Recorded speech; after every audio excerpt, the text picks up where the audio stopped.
Hello, I'm Kate Laycock, host of Inside Europe, the weekly current affairs podcast and radio programme from DW, Germany's international broadcaster.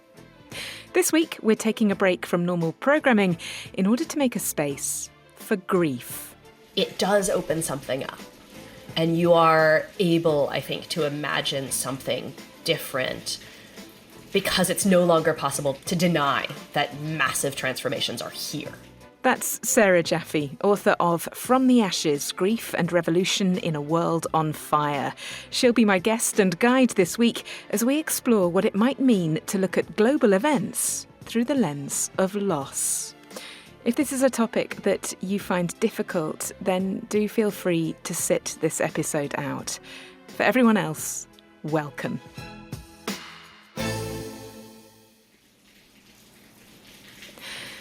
A storm was breaking over New Orleans when I spoke to Sarah Jaffe, author of From the Ashes, Grief and Revolution in a World on Fire. No, not that storm. Our conversation only happened a couple of weeks ago. But of course, in New Orleans, every storm carries with it an echo of Katrina. The city has been remade by a hurricane. And then each hurricane that comes, you see and feel the trauma and the damage that one left behind. And you can see it in the landscape of the city now. You know, there are still houses with the X's painted on them that people were using to indicate that the house had been checked to see if there were any survivors in it. Sarah Jaffe had lived in New Orleans as a child. She moved back as an adult following the death of her father in 2018. It was an event, she says, which changed everything. You know, my father died, and it turned my life upside down in ways that I did not expect and could not have foreseen. And, you know, I have been a journalist for quite a long time. I have been reporting on social movements for quite a long time. But after he died, I started to realize the grief that was embedded in sort of everything I was reporting on, and to use that as a lens to understand the stories that I'd already been sort of obsessed with telling.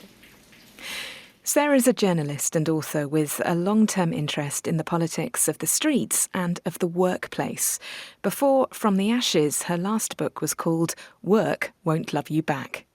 Through her own experience, she came to see grief as something akin to the sand in the machine, the thing that refuses to be limited in time and space and that makes you incapable of going back to normal, of slotting back into your old life and your old job.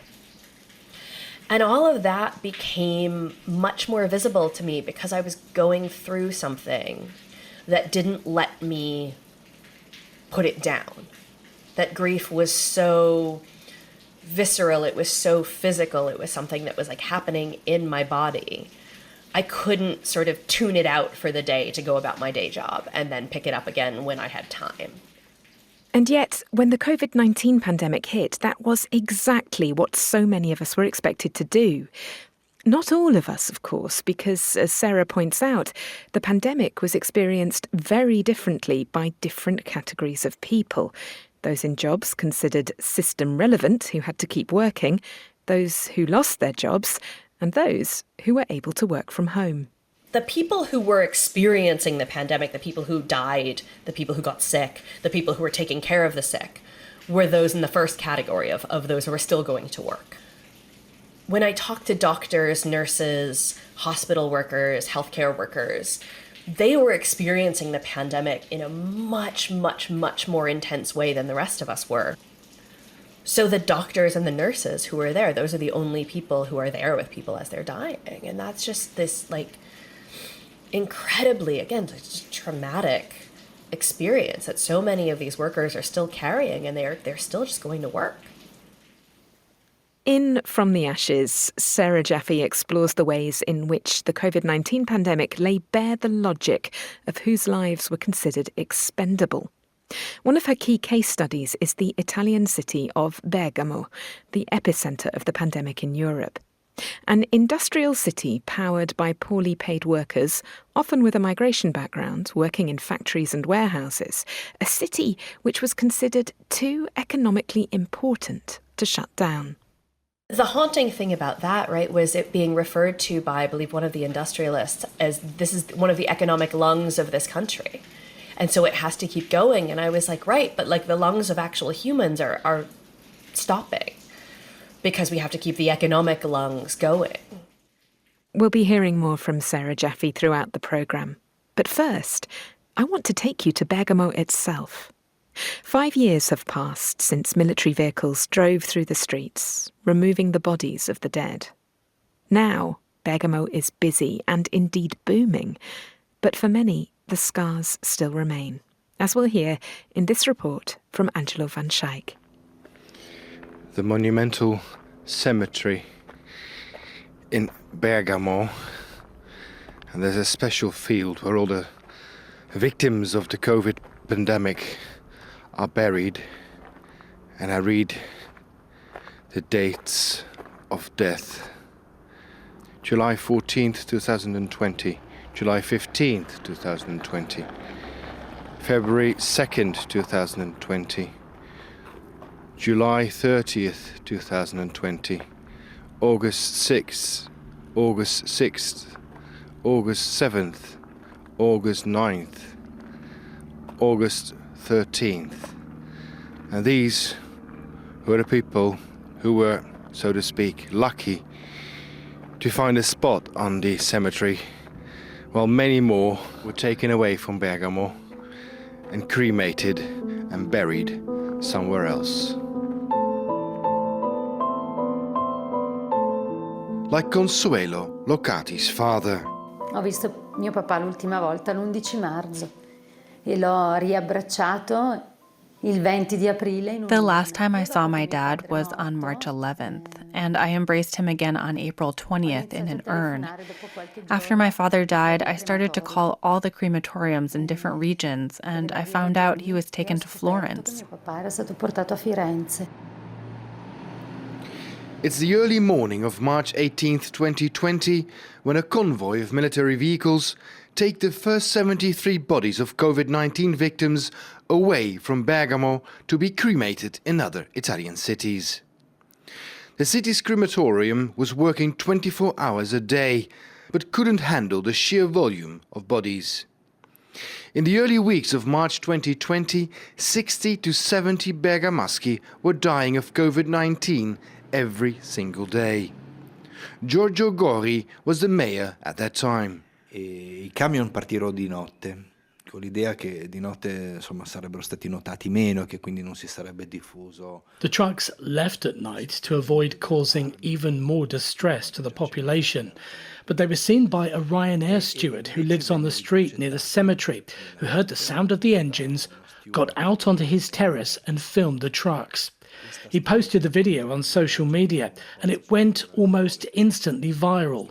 Finally, Italy and the world understood what was happening in Bergamo. The province of Bergamo, with nearly 7,000 official victims out of 1.1 million inhabitants, was the hardest hit area in the Western world during the first wave of the coronavirus in the spring of 2020. One of the reasons Bergamo was hit so hard is the omission to install a so-called red zone. Confindustria Bergamo, the powerful organization of industrial entrepreneurs, put pressure on the regional and national government to not close Bergamo immediately after the first COVID-19 cases were found. The province of Bergamo is one of Italy's most vital economical strongholds. It is too important to shut down, Confindustria argued. Lombardy's President Fontana and Prime Minister Conte gave in to the pressure. Workers in plants and warehouses were exposed to the virus without the necessary protection.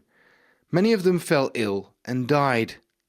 Il nostro paese non ha saputo e non ha potuto contenere la strage. Our government wasn't able to protect us from the tragedy that hit us in Bergamo because we didn't have the tools which we were supposed to have, like the red zone. E la zona rossa nella Bergamasca, il cosiddetto lockdown. A local lockdown, which was imposed before in other parts of northern Italy when infections were found, wasn't imposed because of economic reasons. Production was worth more than a human life. Che la vita umana conta meno della produttività. That's exactly what Francesca Nava states in her book Il Focolaio, The Outbreak in English. Nava is a journalist who was born and raised in Bergamo. During the pandemic, she decided to return home from Rome, where she works for the Italian public television. She stayed in Bergamo for 3 months in a friend's apartment by herself, far away from her son. Working hard, although sometimes work was impossible, as the emotional toll of what she had set out to document was so high.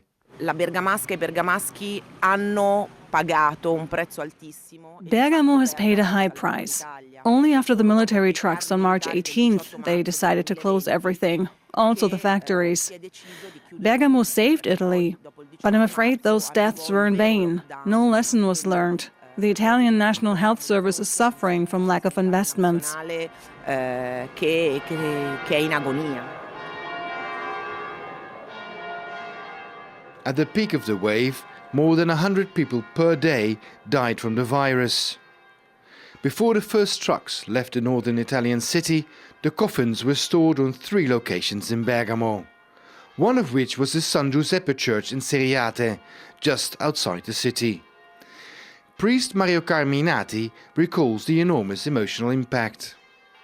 Io ho potuto uscire, ma ho potuto uscire per vedere dei morti. While everyone was at home, I could go out, but only to see the deceased, a lot of them. If I count the people that we welcomed here in the church and the victims in Seriate, I saw more than 500 dead people in 2 months. Around 200 victims in Seriate in 2 months, 150 in March, 50 in April, plus the 250 corpses here in the church. On top of that, around 30 family members, friends and colleagues. In those 2 months, 24 priests died in Bergamo. Più una trentina di persone che conoscevo, solo i preti ne sono morti 24 in quei 2 mesi. The San Giuseppe is a modern church built with brown-orange bricks. On this spring morning, sunlight is shining through the window on the marble floor. The benches are neatly placed in line. A black and white photograph on the side wall is the only reminder of those dramatic weeks in the spring of 2020.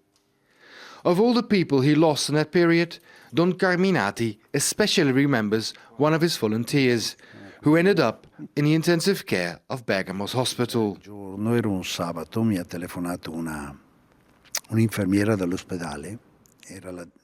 It was a Saturday evening around 8:30 when a nurse from the hospital called me to announce another passing. That was the 10th phone call that day with that kind of news. She said she had a message for me from Mr. Pio, who was one of the volunteers that worked here in the church. She wanted to tell me that he had passed. Before he died, he asked the nurse to call me to give a message to his wife, as he wasn't able to talk to her, to tell her that he always loved her. That was maybe the hardest part of the pandemic. People died alone. Morire ammalati, sentirsi soffocare e farlo da soli.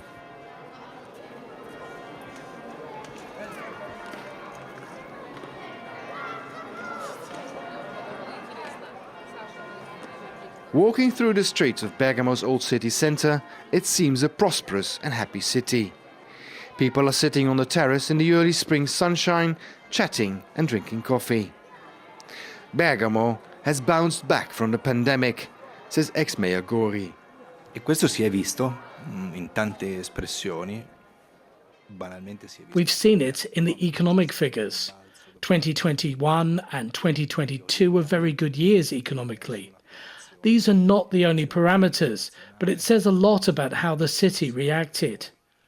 It culminated in 2023 with the Italian Culture Capital project. We wanted to give the image of a city that's recovering, not a city that was on its knees. Ad un orizzonte più esteso.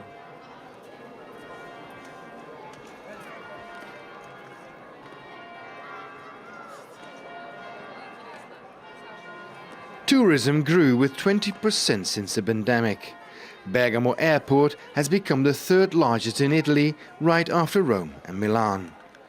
But underneath the economic prosperity, growing tourism and happy people drinking and chatting in the sun, the scars are still fresh. È cambiata che abbiamo avuto tanti morti, perché I nostri governi purtroppo... The city has changed, one young man on the city's main square tells me. He says he lost friends in the pandemic. The government, he says, didn't react well.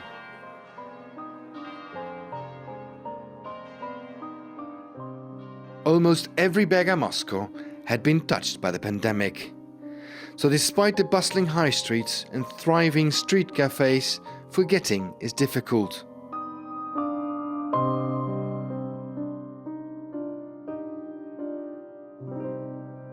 Angelo van Schaik, DW, Bergamo. This is Inside Europe. I'm Kate Laycock in Germany.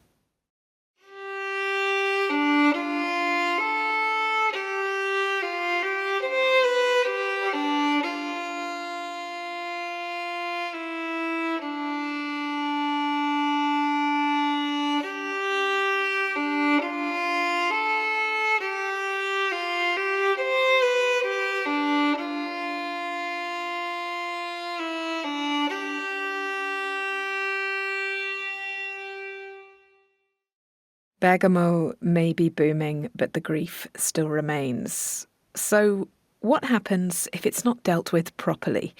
Well, according to Sarah Jaffe, the answer to that question could have massive consequences for us all. The thing that haunts me from that, there are a few things that haunt me from that bit of reporting in that chapter, but one thing was Francesca Nava, who's an Italian journalist that I spoke to, she said to me, what's happened politically afterwards is people have voted for the politicians who said no more lockdown, because no one can guarantee no more pandemic. And that, I think, has been so telling of the shift in politics since COVID. This push to say, in some ways, that the cure was worse than the disease, that has been really something that has stuck with me when I think about the rise of Giorgia Meloni in Italy, but also Trump's return to office in the US, the rise of the far right across Europe, that it is this reaction to this moment of profound trauma that we have not dealt with, and that the answer of sort of look forward, not backward, has been so not up to the task of dealing with what we all went through.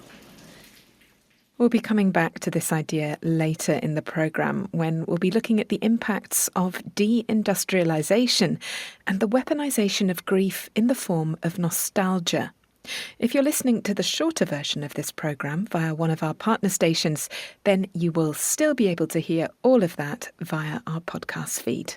In the meantime, if you have a story of your own that you'd like to share with us, then please do get in touch via insideeurope@dw.com. From Bergamo to New Jersey, in From the Ashes, Sarah Jaffe explores the workplace organising which grew up not just around demands for adequate PPE and workplace safety, but for the right to grieve itself. You have people who just had to get up and keep going, and we're told, right, that there are no funerals right now because COVID, so then you can just come back to work. You don't need the time off to grieve if there's no funeral to go to, as if the funeral is the only time that we're grieving.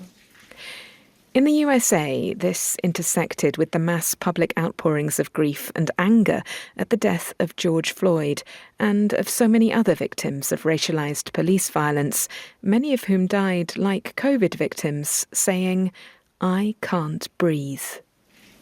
It does open something up. And you are able, I think, to imagine something different because it's no longer possible to deny that massive transformations are here. Grief as a catalyst for social change. It's a current that I've been conscious of in many of the stories that we've been featuring on Inside Europe recently. The example that I gave Sarah was of our reporting from Serbia, where the deaths of 16 people in the Novi Sad train station disaster last year set in motion an anti-corruption protest movement which has already toppled a prime minister. On Saturday, 15th of March, people from all over the country converged on Belgrade for the biggest protest yet. Days ago, when we talked, you said that the biggest issue is justice. Do you think justice will be served in Serbia? Maybe not today, but sure it's coming. I can see in the people's face and everything. Sarah spoke about a similar phenomenon following a major train disaster in Greece, and also about the centrality that the demand for the right to mourn has taken in protests against the killing by Israeli soldiers of tens of thousands of Palestinian civilians trapped inside the Gaza Strip. The thing that I think is powerful and has been incredibly powerful about the protests over the last year and however many months it's been, going on 2 years, has been that people are saying we are going to grieve in public and we are going to come together and say, A, mourn for the dead and fight like hell for the living, which is a line from the labor organizer Mother Jones that has been used by groups like Jewish Voice for Peace in these protests, in these actions, to say, like, not in our names, right? That we will not actually allow Jewish grief over actual things that have happened to people who look like me. To be weaponized to do this to someone else, to do the same thing that happened to people who look like me, to other people who actually don't look that different from me either.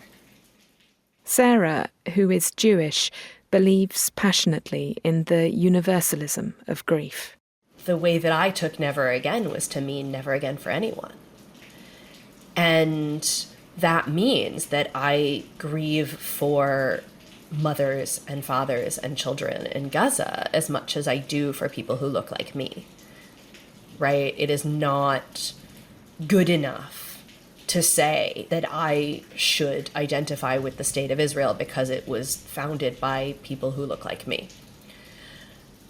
It is not enough to say that the Jews will be safe from another Holocaust if we just protect ourselves at all costs, because that just leaves us alone and isolated, and we have to build bigger walls and bigger guns and bigger bombs, and those failed, right? That October 7th was a reminder that those fail, and that putting people behind walls and holding them off with guns will never work forever, because there will always be ways to take those walls down.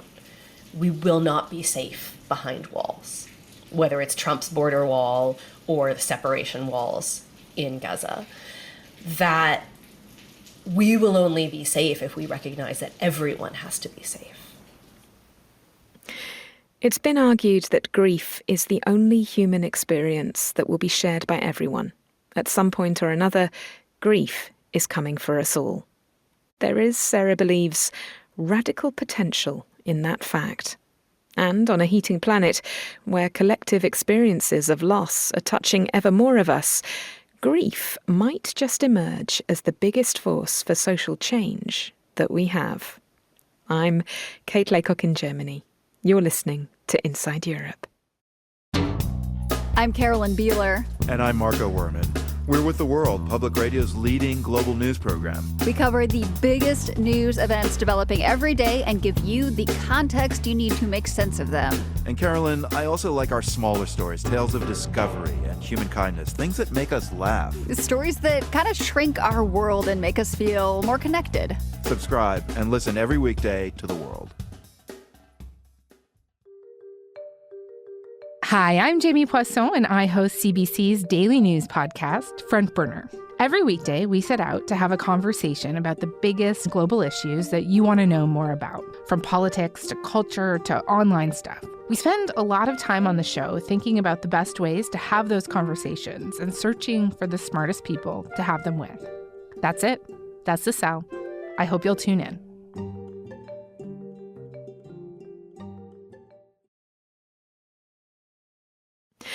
You're listening to Inside Europe, the weekly current affairs podcast and radio programme from DW, Germany's international broadcaster. In a break from usual programming this week, we're focusing in on the topic of grief and what it might mean to look at current events through the lens of loss. Not just personal loss, but collective, communal loss as well. That's it. I mean, I worked on it. My father, he died of pneumoconiosis. He worked 40 years at the same pit. But he, at the finish, he thought that coals had its day.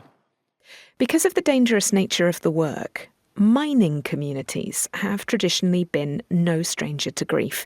Indeed, the close-knit forms of solidarity and cultural expression which grow up around them are often rooted in a shared understanding of death as well as of life. But what happens when the work that held that shared sense of identity together disappears?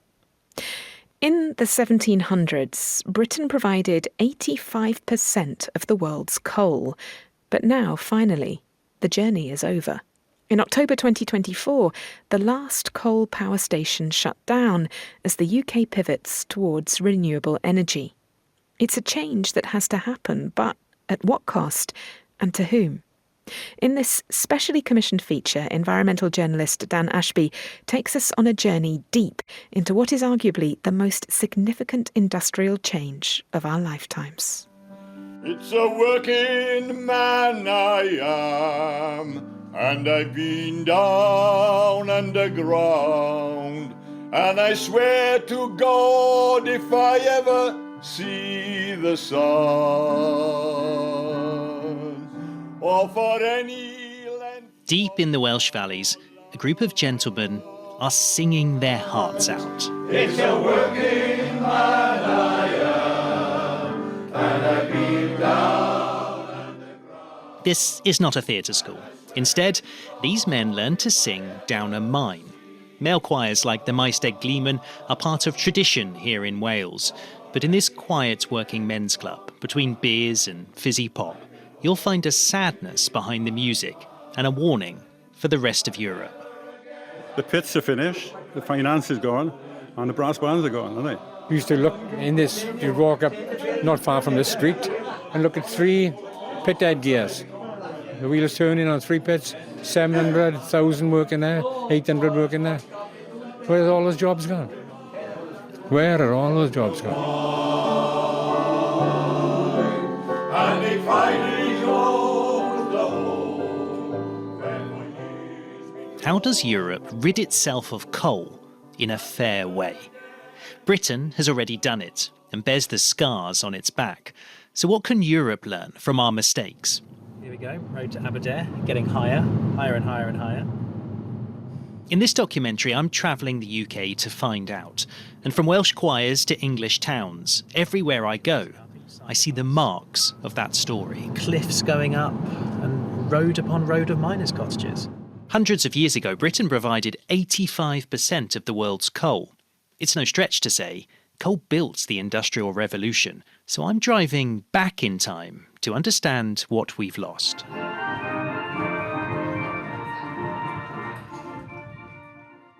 I arrive at Beamish Living Museum in County Durham, an entire 1950s mining village that's been preserved, with hundreds of volunteer actors living a 50s life.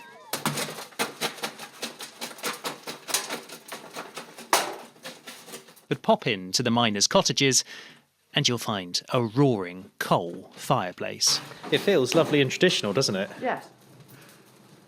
I can see why they say it was the centre of the home, because now I see the full fireplace in its full glory. It is quite something. It absolutely is. I mean, you would do everything on this fire. If you didn't have this range, then basically you couldn't do your daily chores, because without the range, you've got no food and no hot water. So, of course, I didn't think of the water, drying clothes. I just saw it as heat. Yeah, of course. Yeah. The point is that coal was, and still is, much more than a black rock. It shaped the way our homes are built, our culture, even gender and psychology. And if Europe wants to close its 150-odd coal mines, not to mention ending coal imports, a good start is to fully understand what coal means to coal communities, as John Kindlysides, a historian from the museum, explains. We shouldn't bury our heads in the sand and deny that we use coal. We should celebrate the fact that this part of the region was built on the coal industry, and a lot of our towns and villages wouldn't be the same, wouldn't in a lot of cases exist without coal. Yeah, it is. It's a very emotive subject. Any ex-miner, they all mourn the loss of the coal industry. It was an industry where there was a huge amount of camaraderie, and I think that's what most miners miss. It's not the actual digging the coal out of the ground, it's the life that went with it that they miss. That sense of pride and loss has often gone undervalued. So I started underground in 1985. Professor Keith Gildert is one of the country's leading coal history experts, and he says Europe must learn that lesson from the UK and make sure the world of coal miners and environmentalists mix. If you look at environmental politics, it's been a predominantly, I kind of be careful with the term, but it has been predominantly a kind of middle-class pressure group type movement. These would be kind of two different worlds. So I think, yeah, there is. I mean, there has been this kind of lack of conversation between the two. That two-world mentality meant that Britain's closure of coal was at times confrontational, even brutal. He knows that this strike, started by manipulation of union rules, has been maintained by violence and intimidation. Margaret Thatcher, the Prime Minister most associated with killing coal. Her government closed more than 100 pits in a few years, sparking the iconic 1984 miners' strike. Hands up vote, unanimously, to go on strike as from Monday morning. I've arrived in South Yorkshire with ex-miner and ex-striker Alex Matheson. We're walking around the edges of a new housing estate, but this was once the fields of Orgreave, where the strike reached its climax. Even now, as we've just passed the 40th anniversary of that day, it's still raw. This is the first time that Alex has been back. So there were people on the field physically fighting each other, policemen and pickets. There were missiles being thrown, but I've never seen ever in my life as much brutality from the police. My heart were in my mouth that day, because I had to run, and I could run at that time, and I had to run. Since there were no way, and I kept looking back to see who were near me, and all I could see were miners falling to the ground. And when I walked through the door, I'm a bit tearful now, frightened me, honestly. That day, wow, heart were up here. The police beat innocent miners to break them. The government followed with its own policy. Within 10 years, 180,000 had lost their jobs, with little support or economic management. Decades on, the same areas of the UK still suffer intergenerational poverty, and communities remain divided. Did people fall out with them? Yeah, so people don't speak today. In some of the villages, some of them had destroyed the marriages, lost the homes. Like, for instance, next door to my dad's, they come and painted his house red while his wife and two kids were in the house. And they threw cans and cans of red paint over his house, his council house, to show there are scab lives here. He's saying that 40 years ago, people threw paint over the homes of those that went back to work early, and that even today, they're still outcast. Orgreave and the abrupt abandonment of coal communities in the 1980s has become the symbol of an unjust transition, where the poorest communities pay the price for an economic transformation. As Europe closes its coal power plants and moves to renewables, how can it avoid repeating that mistake? The good news is that already the EU has learned from the UK. The transition will be more planned, and there's funds to help coal workers transition to other industries. But Boya Hoygaard at the Carbon Trust told me there's still a risk of division. Those communities have a greater voice and a greater impact, but it still has a tendency for the coal mining communities to align to a certain political party, and therefore the impact on when the opposite political party is in power, you can still see that. So that's something to avoid. And I guess if you don't get the just transition right, you often get frustration energy policies, climate policies, as an expression of that. So just transition within Europe has to be central, otherwise it won't work. Without popular consent, without bringing people along in general, then the energy transition will be slowed down. So the big challenge for Europe is to try to keep its coal communities engaged. Simon Evans is from Carbon Brief and recently visited Germany's eastern coal region and says climate policies are often unfairly blamed for economic pain. The population there has plummeted. The sort of sense of economic opportunity and employment it's kind of slipped away.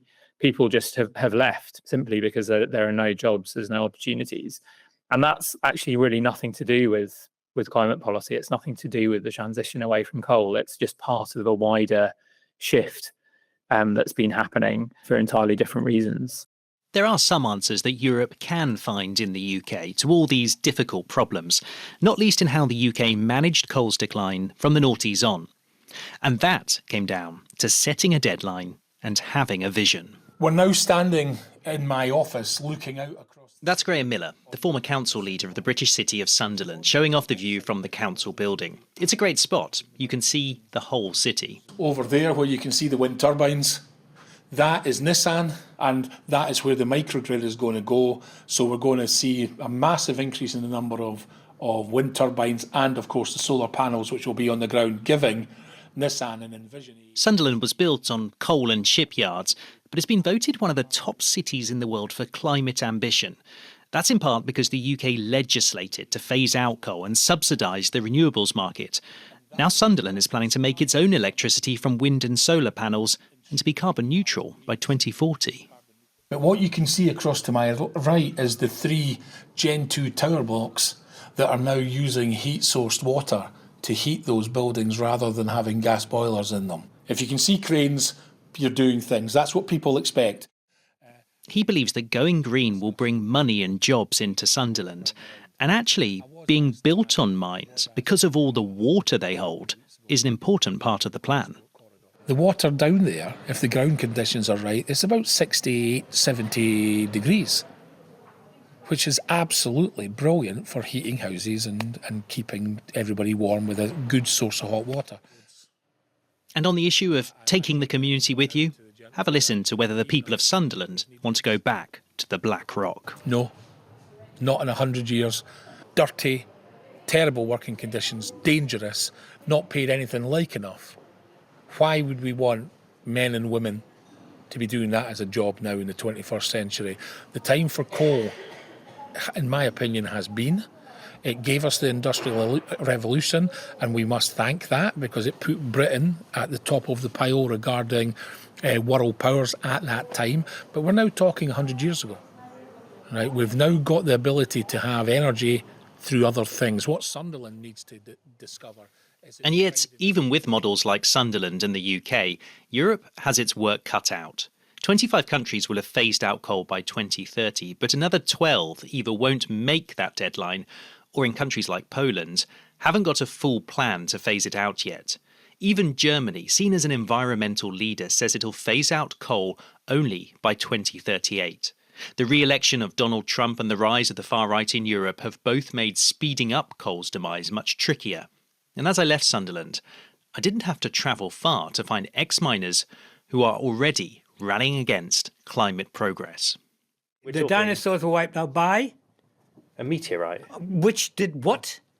Climate change. I've made it to a pub in Gateshead, where I'm having an argument with ex-miner Dave Douglas. And the species that existed before the dinosaurs were wiped out by what? But climate change. But isn't that an argument to say we don't want it to happen again? Of course we don't want it to happen again, but what I'm trying to say to you is we can't stop climate change.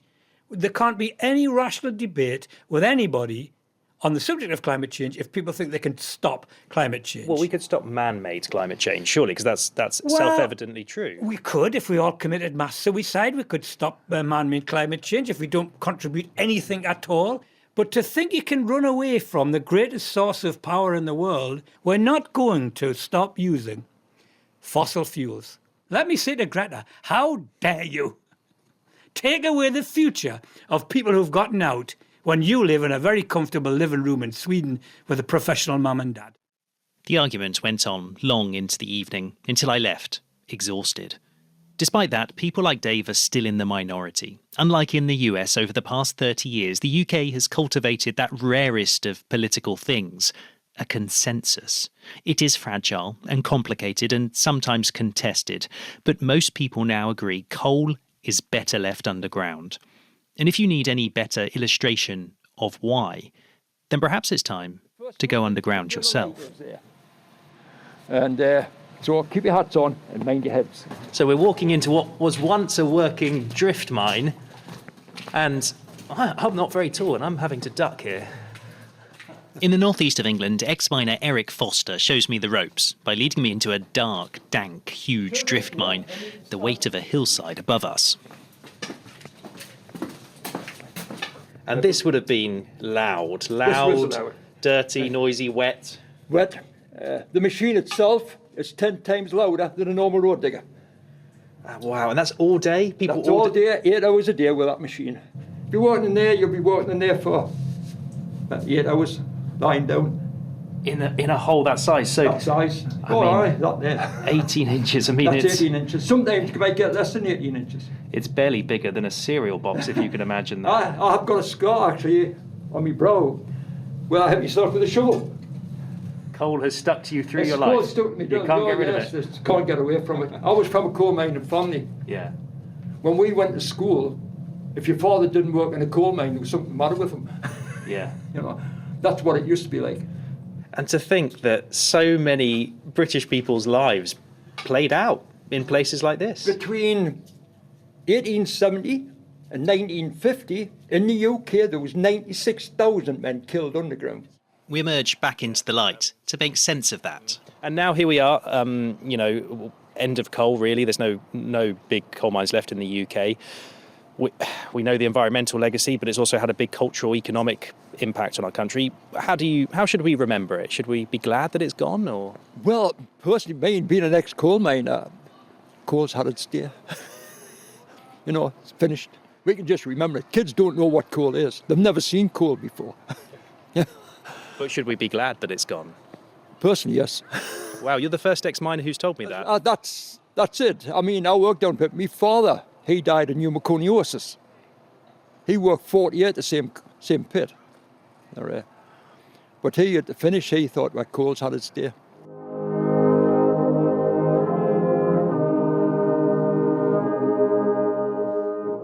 Today, coal's legacy in British life is both fading and instrumental. You can see its legacy in pubs and cities and so much culture. This journey has taught me that legacy is bittersweet for so many. It underpinned the Industrial Revolution and these kind of rich, vibrant communities that have built their own cultures. We're a proud people, and our contribution to society has been unbelievable.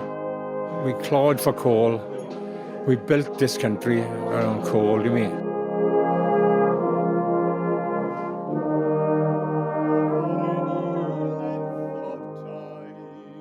I can hold it in my mind. I never again will go down underground. So the question for Europe is whether it can pull off its own green transformation without leaving a legacy of pain and loss in its wake. Dan Ashby, DW, in the UK. To the dark recess of the mines, where you age before your time, and the coal dust lies heavy on your What might mourning the dead and fighting like hell for the living look like in the context of modern-day deindustrialization? We'll be back with analysis from Sarah Jaffe after the break. That's Here With Me, Kate Laycock, on Inside Europe.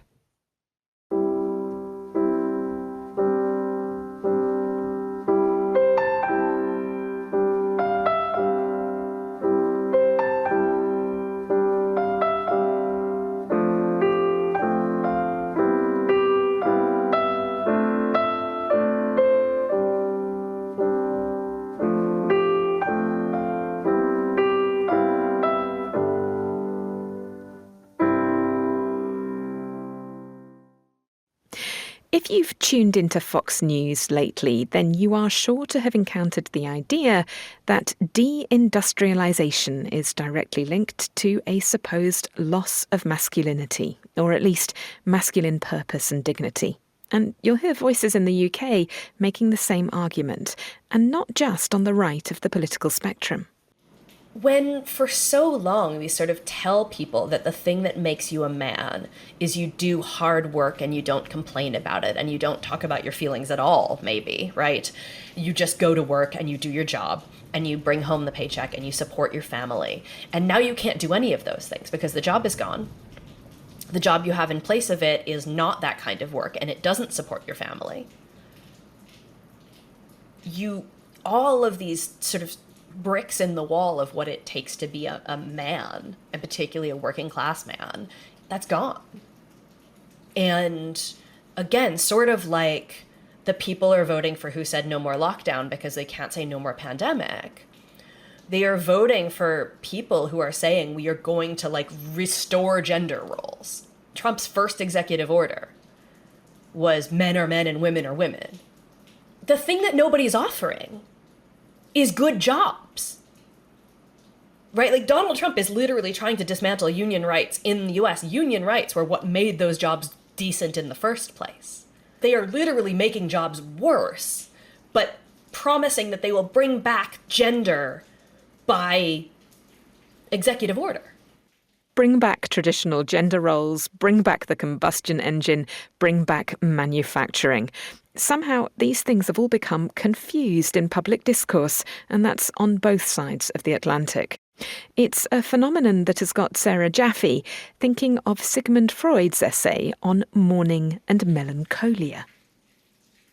His argument in that piece is that melancholia is sort of a grief you can't let go of, that curdles in a way, right? That this refusal to let go of the lost object is dangerous and it pulls you down, right? And nostalgia is this very similar thing, right? Where you cling to the attachment to something that is not coming back.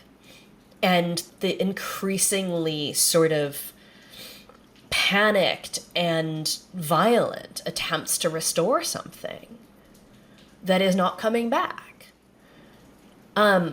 That is, I think, at the core of so much of, Make America Great Again, right? What do they mean by great? What is the greatness that they are going to restore? If we look at Trump's first executive orders, it is masculinity and whiteness, right? It is getting rid of the immigrants and it is restoring traditional gender roles.